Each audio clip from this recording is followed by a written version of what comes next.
Hey, what's up guys, it's Epically Noob with you guys again, and today we're gonna do a Noobs Guide. What Noobs Guide are we gonna do today? We are going to go through stats. Okay, so what kind of stats are we talking about? We'll be talking about these. Uh, I mean, these. Yes, because there are a few, how do you say, concepts behind them that new players may not know about. Okay, so without further ado, let's get down to it. First up, we'll be talking about attack. So the attack stat, ATK. For the attack stat, um, it's just basically how much damage you do. The damage calculation is reliant on the attack stat plus um, the additional scaling from the HP or defense, if any. So that means it depends on whether the character does scale. Like for example, on Tywin does scale of HP, so his damage does increase proportional to HP plus attack. And then followed by some multipliers, which are known as attack rate and also the power, with a flat multiplier of 1.871. And then yeah, there's the hit.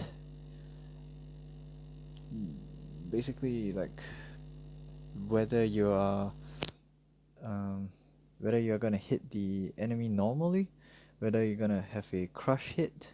Crush hit means the big white words. Normal hit meaning the small white words, and crit meaning the red words or orange word, whichever you wanna call it. So in this game, there is three types of hits, and technically there's four because there's also miss, which I didn't mention earlier. So I won't go into detail. So basically, miss is you doing a lot lesser. Uh, a normal hit, which is the small white words, will be a normal attack, 100% of your full calculation. Crush will be slightly bit more, and crit will be dependent on your crit damage. Okay, so that's all for attack. For simplicity. Then we go through defense. So defense is basically a scaling on how much damage mitigation you are to be receiving. I've actually done a little bit of a research. Um, the defense stat is actually quite interesting because although it may seem linear, like a straight line where it just mitigates proportionally, it's actually in fact a curve. So the optimal amount of the defense that you guys as a new player want to get is about 1,100, which I know for new players is kind of difficult to get, like something like my Tamarine, 1,100. But I guess what you guys can do is just do as much as you can. It's honestly very difficult for new players because you don't have access to level 70 and level 85 gear, but just do your best. Then we'll go through HP. So HP is just HP. So there's no particular calculation behind it. It's just whatever value you see. So a good thing about HP is it's not complicated. It's easier to stack. So you guys can just just spam HP and just to get your guys real thick. But you guys do need some defense on heroes that you plan to be tanky, like for example healers. Uh, okay, let's say you have Angelica as a start. Um, you guys are probably not gonna get the 1,000 defense, 1,100 defense. So what you can do is just ignore the defense, just go full HP. If you guys can get like 13,000 at the start or 10,000 at the start, that will be a lot of help to yourself. the heals will be great, which will actually, offset the requirement for HP. Sorry, for defense. Okay, let's go on to the speed stat.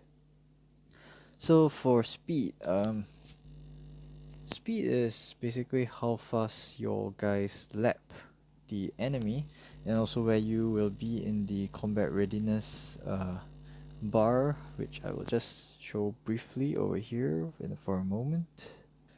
Okay, so let's take for an example this guy. My fastest character will be ML Lots, which is 236 speed. Sorry, 234 speed, plus Vildred's 6 speed imprint and Ruzit's 8 speed imprint. So he has a total of how to math 248 speed. So let's just take a look. I don't think they'll be faster than me because they have no speed imprints. So yes.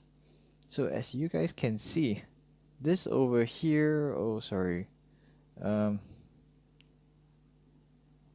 this whole entire bar over here is your combat readiness bar, and my Lots being the fastest, he is like over here, whereas the enemy's first team, the first character, is right here.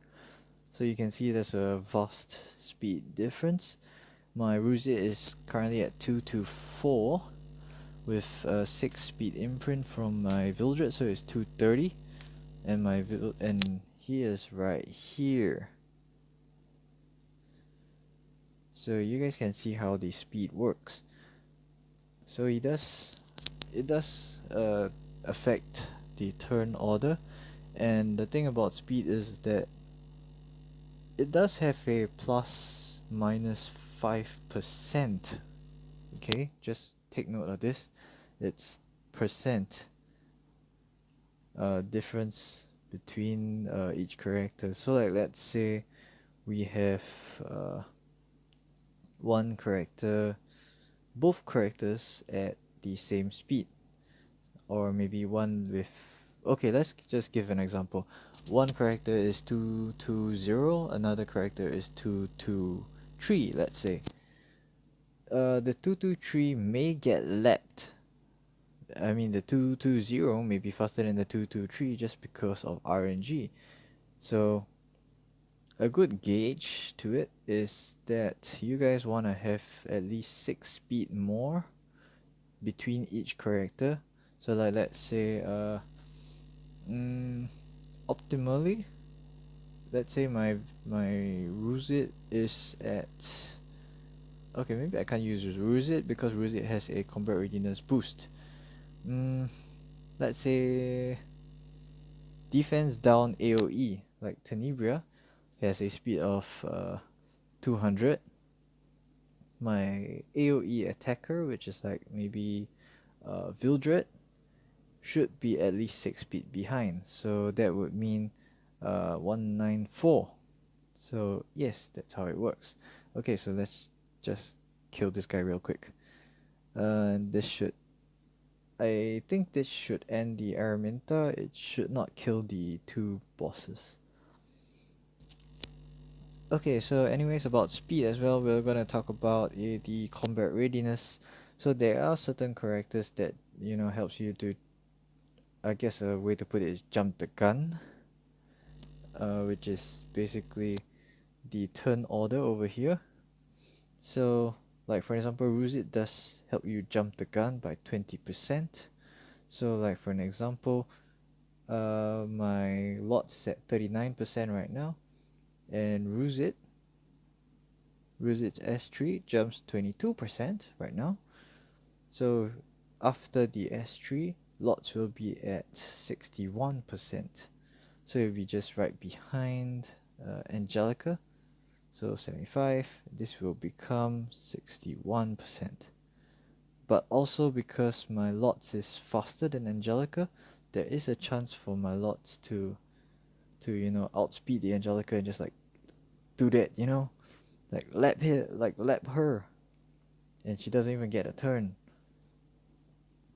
So yes, that's the amazing thing about speed. So basically it lets you lap the enemy and just kill them before they can even do anything. So it's a very essential stat in the game, like very essential.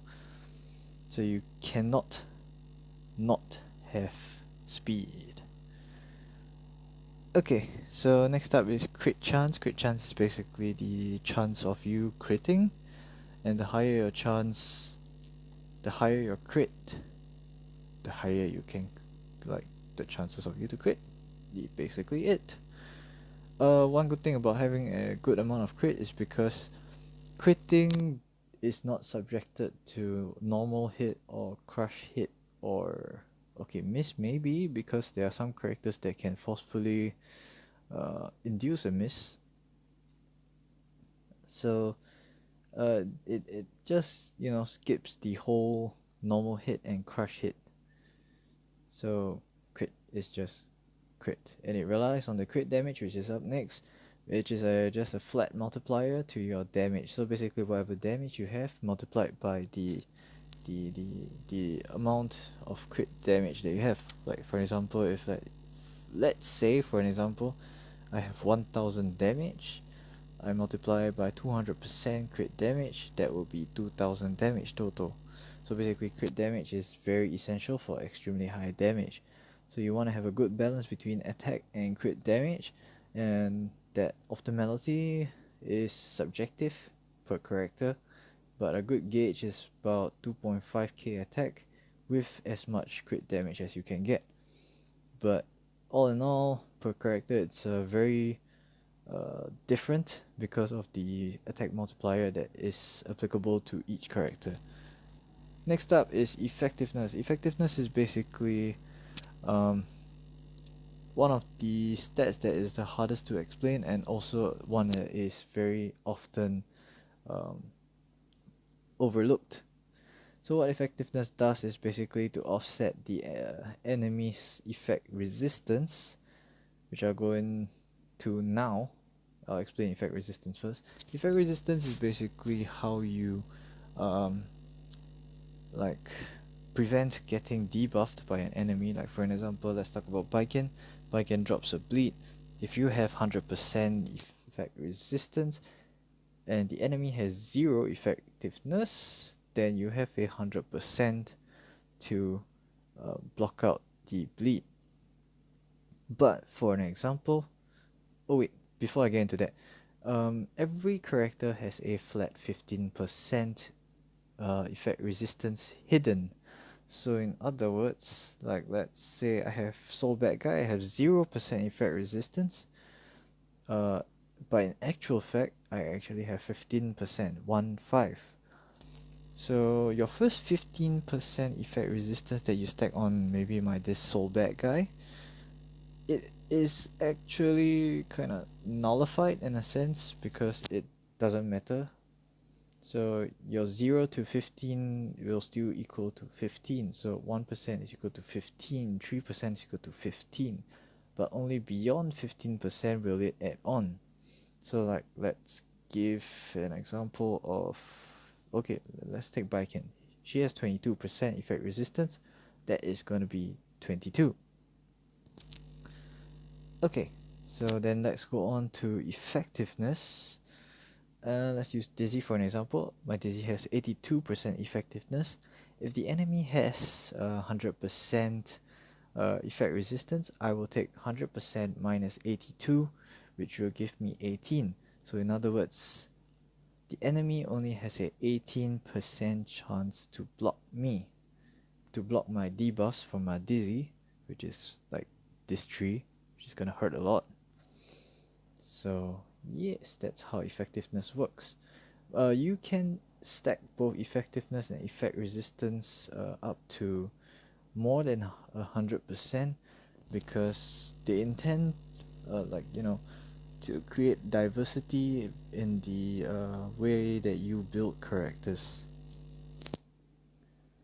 But at the same time, it's also a very big hassle because yeah, you have to try to have a good balance between the main stats and also the additional stats of effect effectiveness and also effect resistance. So it's a it's very hard to balance. But yeah, it's something that you need to get used to, and just build according to the type of character that you have. So, but just remember, yeah, if let's say, okay, for most bosses they have 70% effect resistance, a good amount of effectiveness to get is 55, because there's no point mitigating the last 15% because you can't mitigate them anyways. So just need 55% for bossing, and if you're going for arena, and if you're in late game arena, then you're gonna need at least 100 to 120% effectiveness. Okay, that may be subjective because um there are some characters that have been stacked up to like 180%, 200% effect resistance, so yeah, depend on where you're at. Okay, last one is the dual attack chance. This will be a very good time to use Terminal Guard. So what dual attack chance is basically like if your allies use uh, a skill 1 or S1 attack, it has a chance which is stated by the dual attack chance. Like for an example, mine is 13%. It has a 13% chance to let this character, or in this case my Terranor Guard, move a turn. So if let's say Surin uses her S1 and it procs a dual attack from Terranor Guard will activate and use his S1. So in other words, you get more turns. So it's a good way to strategize like who you want to have on Unity set, like such as these, which can increase the dual attack chance by 4%, just so that you can go many times on his S1. A good idea for you guys is anyone with defense down on S1 is a very good choice for the dual attack sets, like Unity sets. Okay, so that's it for all the stats. I won't call it a stats review. The Noob's Guide for Stats. And yeah, I hope you guys enjoy the video, and leave a like, subscribe if you want, and see you guys in the next video. Ciao!